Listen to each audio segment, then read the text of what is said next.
volunteerism. Okay, not only in disaster risk reduction, but also in the whole LGU, the departments who may be needing yung mga volunteers natin. Pumunta po yung Peace Corps sa atin, they were asking kung ano po yung mga kailangan natin na volunteers from them. Although ang nakikita nga natin, kasi mga puti yan, Americans, baka yung language barrier naman po, pag i-deploy natin sila sa barangay. So, at the city level muna, anyway, it's just a start, and we will try to observe muna kung ano yung appropriate for the barangay. And then evacuate safely, preemptively, and immediately affected communities and ensure their safety. Ensure timely, effective, and well-coordinated response action and humanitarian logistics among cluster members and the other actions. So meron po tayong mga response clusters.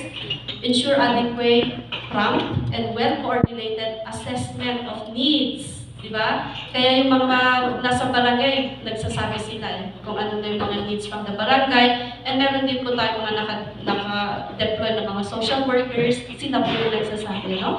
But the efforts of these departments providing the basic services during response or during disaster should be coordinated. They should be synchronized. Okay? And also establish and implement an integrated system for early recovery. Oh, bakit may early recovery? Diba? During disaster, nagbibigay na tayo ng mga relief goods. That is a form of early recovery. Okay. And rehabilitation, assess damage losses and damage need. No? So, kailangan maging proactive din yung ating mga barangays to assess yung mga damage losses. No? And ano pa yung mga needs ng mga barangays as basis for the formulation of a rehab and recovery plan. So, kung wala po kayong maibigay sa amin, hindi ko kayo may sasama. Ano? So, dapat kayo din na barangay official, you should be proactive and actively, na mag-submit ng timely reports. And then, develop short and medium-term rehabilitation and recovery plan. So, meron po tayong immediate, yung mga plans natin, recovery plan, meron na yung immediate kasi at least na yung madaming tao sa baba parang gano'n. So, this has to be prioritized. And if you submit such proposal to the DRRN, sasabihin naman namin, we have to refer it to the CBAO or CEO to do proper assessment or thorough assessment and make their recommendation, mga ganyan. So, yung mga program natin, huwag lang tayo mag-focus sa immediate. We should also identify kung ano yung mga short-term at saka yung medium-term. Kasi nga, resources are scarce, di ba? Kulang ang ating resources and we have to prioritize. Kaya hindi lahat po ng mga rehab and recovery programs ay na pupuntuhan right away because we also have to prioritize. Baka naman may immediate ka, bakit natin uunahin yung long-term. Di ba? Parang gano'n. So yan, for thematic areas, ayan. So mutually reinforce each other and are interoperable. Okay? May reinforcement. Do not, should not, and cannot stand alone. Itong mga thematic areas, they are interdependent from each other. They have no clear starting nor ending, kaya nakita nyo po yung overlapping ng four thematic areas. And then, problem needs and asset strengths centered. So we are demand-driven. Ano yung need ng barangay, ano yung need ng community, yun po yung i-address natin. And all point to one direction, which is to reduce people's vulnerabilities and increasing their capacities. Under disaster prevention and mitigation, ayan, hazard evaluation and mitigation, vulnerability analysis, very important po sa inyo yung vulnerability analysis, or assessment, identification of hazard-prone areas, and mainstreaming ERRM into development plans. So based on the sound and scientific, magiging sound and scientific siya kung meron tayong mga data. Okay? Disaster preparedness include activities revolving around community awareness and understanding, contingency planning, conduct of local drills. Sa barangay, you can initiate your own local drills, and then development of a national disaster response plan. So at the local, pwede natin gawin local disaster response plan. And of course, LGUs are at the front line, of during disaster. At the front line of preparedness. Okay, so we have LGUs and the communities. That's why we have to engage ang ating communities, ang ating constituents. During disaster response, activities during the disaster response operations, we have to identify the needs assessment, demand-driven, ano yung needs, search and rescue, relief operation, and early recovery activities, especially kung nagtagal yung disaster sa atin, no? And then, ayan, the success and realization of this thematic area rely heavily on the completion of the activities, both prevention and mitigation and preparedness aspects. So yun, dito makikita na how responsive or your priority or your efforts and initiatives under disaster prevention and mitigation and also under preparedness. And then, on the ground partnership and the vertical and horizontal coordination between and among key stakeholders. So yung mga organization sa barangay that is horizontal. At the linkage. Sa city level, our linkage is horizontal but interdepartment and then interdepartment within same level. Meron tayong CDRRM Council that is a horizontal coordination or linkages. Once na nag-coordinate na tayo sa OCD, which is a national agency, the RDRRMC, the national DRRMC, that is a vertical na linkage, okay? And then disaster rehabilitation and recovery, it covers areas like employment and livelihoods, kasi ang unang natatamaan is employment and even our source of livelihoods.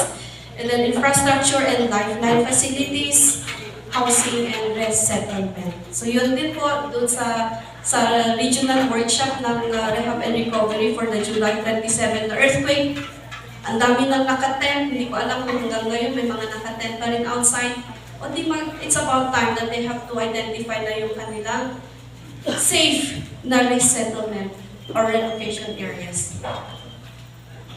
So yun, 4 dapat. Ayan. 4? Dapat. Ayan. So, yun. Ayan. Magtatanong ulit ako. Ayan. So, saan under yung risk assessment tools? Doon sa 4. Saan dapat mag-fall under yung risk assessment tools? Risk pa lang po. Risk. Prevention and mitigation. Sa? Prevention and mitigation. Ganito. Ang 1, kung disaster prevention and mitigation. 2, pag-preparedness. 3, pag-response, rehab, recovery yung 4, no? So, saan mag-fall under ang risk assessment? 2 na.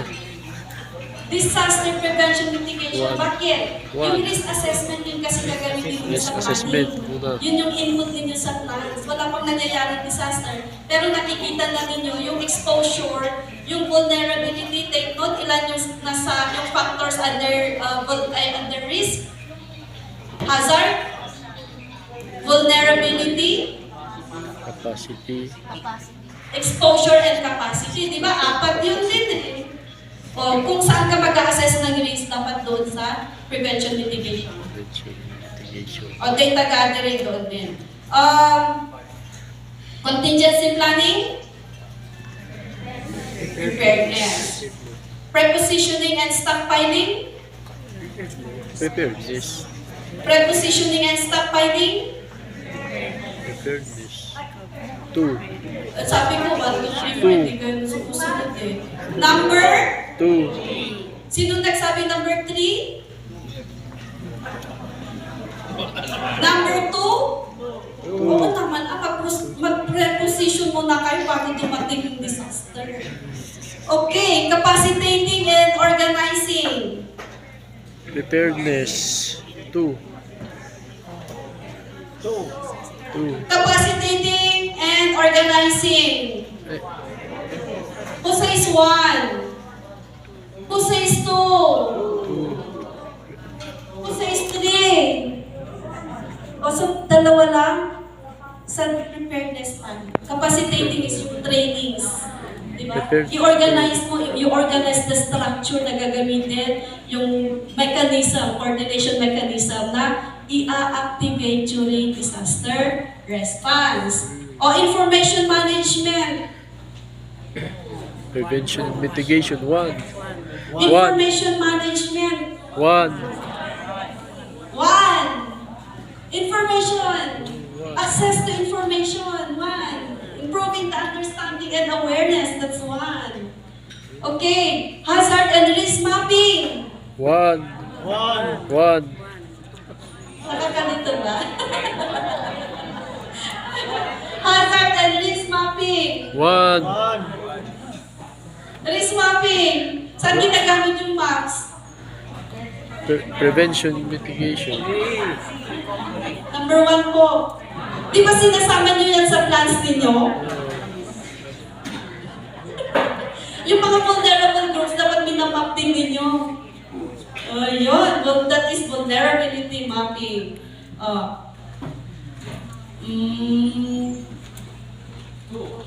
Yung information management, pwede rin sa, may information management kasi during this time, During before entries. disaster. Yung preparedness natin.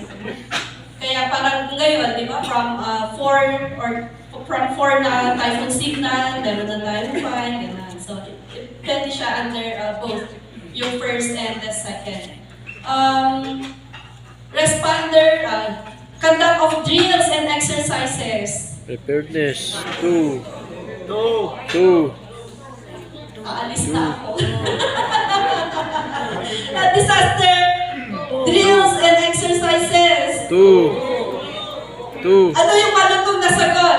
2. Okay, 2. Mobilization of responders. Response. Mag-mobilize ka na. Response. Di ba? 3 yan? Responders po. Response. 3. Responders po. Response. Under 3 po siya. 3. Response. Mag-mobilize ka pag may disaster na. Sa response naman na tayo. Mag-mobilize ka. Okay. Mobilization. Activation of response cluster. Activation of response clusters. 3. Activation. 3. Ay, Ano yung ay, pre. totoo? 2.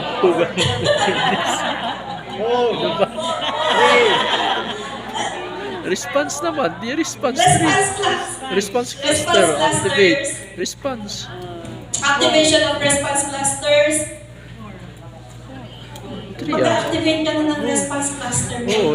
3. You know your contingency plan is prepared under disaster preparedness. I-activate mo siya kung gagamitin mo na. Oo. Gagamitin na. Response. 3. Disaster response, okay? Response 3. Disaster response. Management of evacuation centers.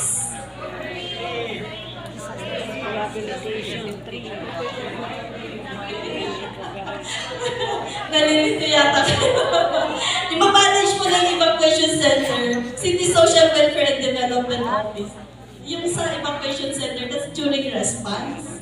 I-prepare mo na at i-manage mo na. Ayan. And also, financial assistance management. Financial management. Ano? Ano yung totoo? 1. 1. Financial management.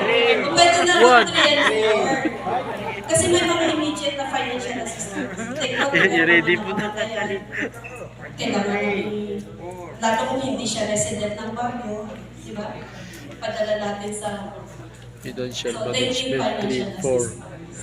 Okay? So, pwede ESA, din siya Emergency Shelter 3 Assistance. or 4. Okay? Yung post-disaster meron yun. Enhancement of Financial management. of policies and plans. 1. Enhancement of policies and plans. 1. Sige na nga. Pwede kasi siya sa rehab and 1 at recovery. saka 4. Kasi based doon sa damage, pwede siya doon.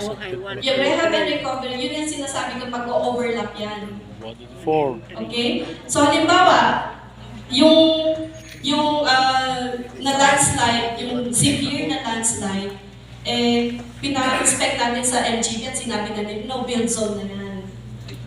Diba? So immediately, itaklan nyo na yung policy na gagawin ninyo doon. Ano gagawin ninyo sa tao? I-relocate nyo ba? Babalik provincial program? No build zone. Diba? But then, again, sabi ko, di ba may overlap? Ito kasi old yan, kaya walang overlap, di ba?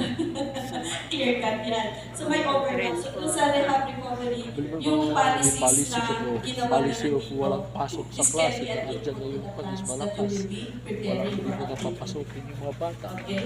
So pwede siya under disaster rehab and recovery, pero pwede rin siya na-input doon sa disaster preparedness and mitigation. Lessons learned yan eh, di ba? So yun. Resettlement. 4. 4. Resettlement. 4. 4. Okay? Part siya ng recovery. Pero kung na-anticipate nyo na yung risk doon at kailangan na mag-evacuate o mag-resettle yung iba, pwede siya under disaster prevention and mitigation. So pwede natin i-qualify actually. Kasi nga yung sabi ko, nag-overlap yan. It's a matter of defending it. I-defend mo na nanguna, okay? So yun. Information management can be in 4. Ayan, 4 dapat. Okay? Reconstruction. Ayun na, rehab recovery. Okay. So, yun po. Thank you. That ends my presentation. And I'll take Okay, so yun po ang presentation ko. I hope you learned something from the RRM. And take note kasi, kaya inaano nila the RRM on health. Kasi ang usually, pag nagtatagal po yung disaster, may secondary na health problem. Nagkakaroon tayo ng secondary din na health problem. Kaya doon mapasok yung RRM program. At doon yung pinag-prepare din na health services office natin.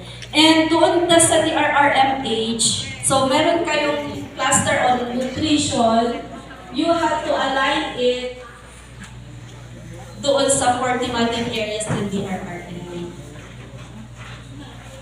Na-imagine ninyo, nag-focus kayo sa nutrition cluster, meron kayong dapat prevention and mitigation of malnourishment, addressing the vulnerabilities.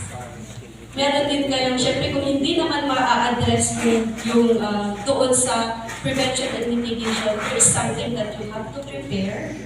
Paano kung nag-prolong yung disaster, diba? And then, doon sa response. Okay? Kung may disaster, you will respond. Pero, may mga activities pa rin kayo na continuing all throughout. Diba? Meron kayong activities na continuing. And then also for rehab and recovery. So, sa rehab and recovery, do you need mga resources? Ano ba yung mga lacking na resources natin? Dun sa assessment, kasi mag-assess kayo muna before you come up with your own plan, you have to make your assessment. And based on your assessment, kung sa assessment ninyo, you have to assess yung mga existing resources ninyo, the people, the local policies, and the structure. Okay? Okay na? Prepare na kayo for your planning? Yes po.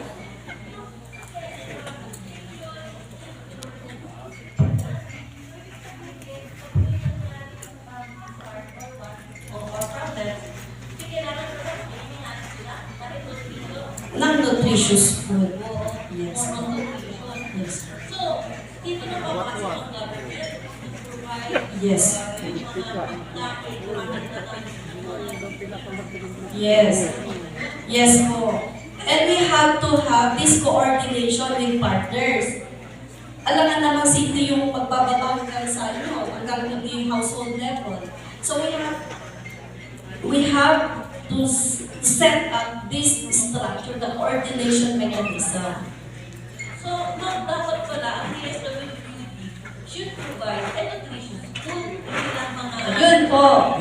Sa nutritious food. Yun po yung emergency food yung nabibigay, okay? So that's where the nutrition, kasi na-discover ko po ito. May feeding program at DSWD. Meron kayong nutrition program. Pwede bang umupo kayo at mag-usap kayong dalawa? May pumunta one time sa akin, nag-offer siya, nagsisik siya ng meeting because of this Nutri-Bar or Nutri-Food. Sabi ko, i-call nyo ang HSO, Nutrition, at saka yung DSWD. Kasi sa DSWD, yung feeding programs nila sa children, that is under prevention and mitigation. Diba? Pero who will determine the nutritious content of the food? It should be from you sana po. Kayo magbigay ng guidance sa DSWD, sa CSWD po, on what food are most appropriate, yung mga nutritious. Di ba maaalala ninyo during yung 2020 at saka 2021, si Mayor naghihiwalay siya ng food for the senior citizens. You don't expect the senior citizen to cook. Sabi niya gano'n. They need milk. Di ba? Yung nutrition ang gusto na ang dapat natin ibigay sa senior citizen kasi medyo mababa na yung immunity nila, yung immune system. Sa mga bata, we give them vitamins. Mga gano'n. And we give them milk. Alam nga naman pakainin mo ng noodles. Ayun. Kaya po kayo magpa-planning, make that a recommendation. A policy recommendation, but then it should surface. Dapat lumabas sa plan na gagawin dito. Para sa ganon, we have also a basis. Si Ma'am Angie, may basis din siya na maglabi sa council. Na dapat ito i-serve natin during emergencies. Nutrition Action Planning.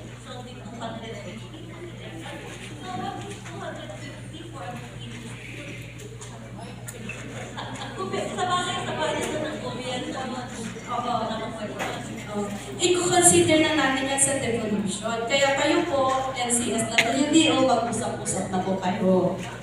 Kasi sila yung bumibili ng mga food, kayo yung nag-determine ng kung nutritious ba hindi. Para doon sa mga bata lang. They have also their vulnerabilities. Dapat mag-coincide sa vulnerable groups ninyo. Wala naman sa matanda. Para sa bata lahat. Ay, hindi po. Iba lang po yung mga dapat.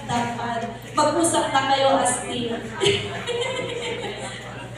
Dapat lang yung thematic areas.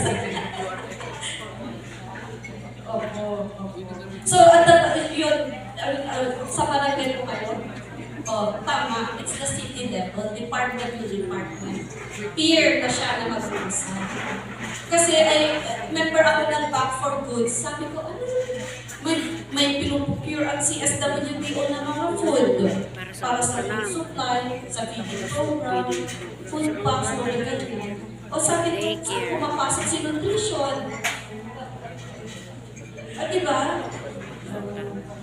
So yun. So pag cluster, dapat isama na natin si CSWD.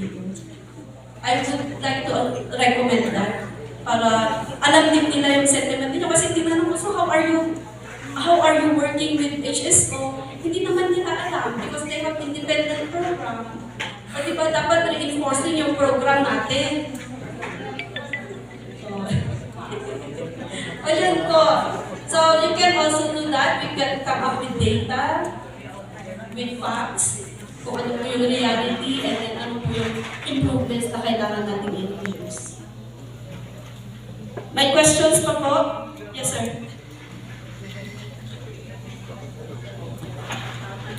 Hindi naman ako magpapa-exam. Hindi ma'am, Sige, tanggalin ko lang yung mga iba kasi nirush ko lang din na sinigit yung mga color. Para BDRRMC namin. Sige. Marami kami. Okay. Kindly share me your email address, yung mga, or ibigay ko na lang din sa kanila, and then you ask from them. Okay, may question pa, yes sir?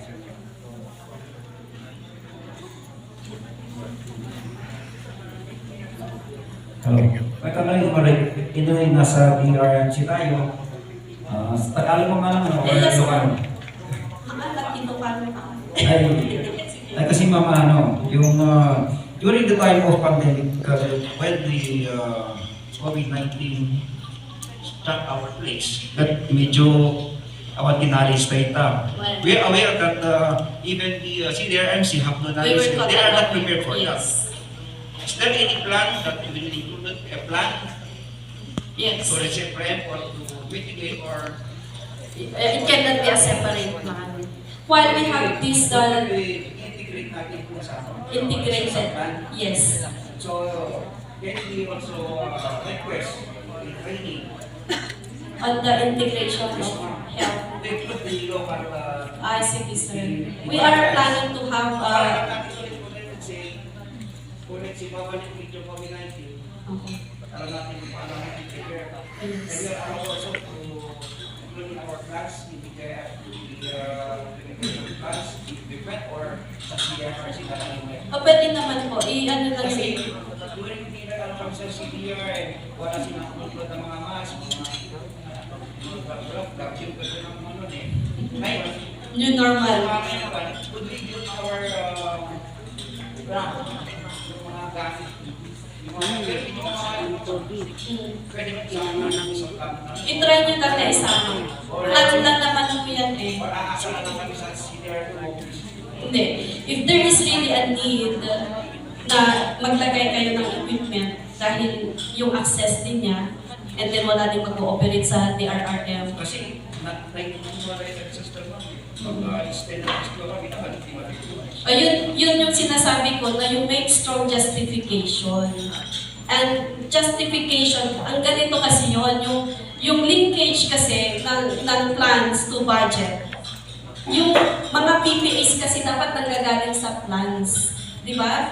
Anything na PPAs na pinopropose ninyo na wala sa plan, hindi yan dapat, strictly speaking, hindi yan dapat napopondohan.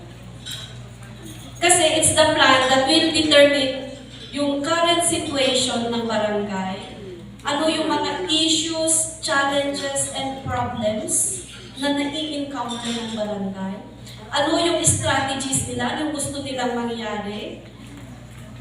Ito yung gusto nilang mangyari, but we lack this resource. Yung lacking sa barangay, pwedeng technical knowledge, pwedeng equipment, pwedeng project, you just include in your plan. Kasi kung ibibigay ninyo sa amin at sinasabi niyo, ma'am, kailangan namin ng ganito, saan yan sa plan mo? Hindi nga lumabas na problema ng barangay yan. O paano mo i-justify? So maganda yung risk assessment. Dapat yung comprehensive na risk assessment sa barangay level dapat ilagay din sa plan. Kasi that would be a very strong justification. Parang sa Happy Halo, di ba? Saan dito pagka-Happy Halo? O yung project nila, hindi naman kasi build back better. May na-wash out na road, ni-replace nila kasi gusto nila mabilis, o pinuntuhan ng DA, ni-restore nila, magkano yung 10 million? Dumating yung typhoon ulit, nasira, sayang yung pera. Diba?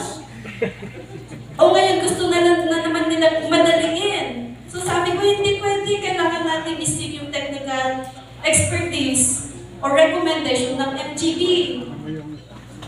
Mahal man yan, pero at least hindi magtatagal yan. Hindi yung another typhoon ulit, masisira ka. Eh kulang pa kaya pala na-wash out yun dahil walang drainage system. And then nung nag-restore sila, nag-rebuild sila, wala palang drainage system pa rin. O the same issue. Nag-re-repair, kaya mahal yung project nila doon. And we cannot fund it at the city level. Again, inano namin sa NDRRMC, meron namang calamity fund sa NDRRMC. And it's because very untimely na naman yung pagbigay namin kasi nagkaroon ng earthquake. Yung mga funds doon has to be diverted to earthquake response. So ang ginawa ng NDRRMC, finorward nila sa DPWH. So yun, yung build back there. O diba? So kung meron kayo mga high impact, basta i-justify nyo na high impact project na, hindi dahil yun ang gusto nyo, but it is addressing something na high impact, just include it in your plan. Diba? Kasi kung halimbawa may pupunta sa amin, ano yung gusto namin magpondo ng project? O, saan kami kumuha ng project kung hindi nyo naman nilagay sa plan nyo? Okay? Iba kasi yung plan sa annual investment program. Yung annual investment program, you are working within budget, di ba? Within your budget. Pero yung plan, you can put as many as you can ng PPAs. Another question? Other questions po? Wala na. Kain na tayo. Kain na ba tayo? Okay, so thank you very much for your for listening. I hope I have imparted some knowledge to you and for application po sa susunod na activities ninyo. Thank you.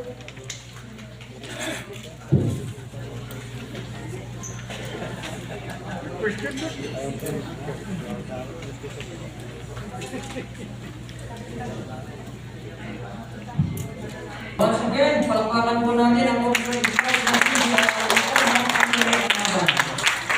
first day pa lang ng ating training ay loaded na. At marami pa po tayong matututunan ngayong araw at sa susunod na araw nito.